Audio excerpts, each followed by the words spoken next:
সাহেব আর সুস্মিতা কথা সিরিয়ালের এই নায়ক নায়িকা যে রিয়েল লাইফেও জমিয়ে প্রেম করছেন তা এখন প্রায় ওপেন সিক্রেট। এসকে মুভিজের 18th অন স্ক্রিন অনুষ্ঠানে একসঙ্গে দেখা গেল সাহেব সুস্মিতাকে। ডিজাইনার নীলের ডিজাইন করা মিল্কি হোয়াইট শাড়ি আর রেড সিকোয়েন্সের ব্লাউজ পরে এসেছিলেন সুস্মিতা। সাহেবকে কোম্পানি দিতেই কি এখানে আসা তার?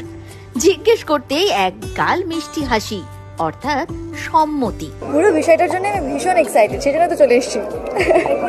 শেফ এভির একটা হ্যাংওভার এখন সারাক্ষণই থাকবে, কিছু করার নেই। এখন মানে সাহেব কম শেফ এভি বেশি, মাঝে মাঝে আবার মাঝে মাঝে সাহেব বেশি শেফ এভি কম।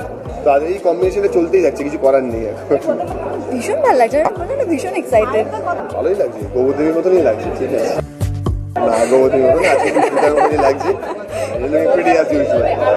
নিজের ছবি না থাকুক, বয়ফ্রেন্ড সাহেবের ছবির জন্যই যে তিনি এখানে হাজির হয়েছেন তা এক কথায় স্বীকার করেই নিলেন। 18টা ছবির মধ্যে সাহেব অভিনয় করেছেন 4টি ছবিতে। সাহেব সুস্মিতা এই লাভবার্স একে অন্যকে ছেড়ে যে থাকতে চাইছেন না তা বেশ বোঝা যাচ্ছে।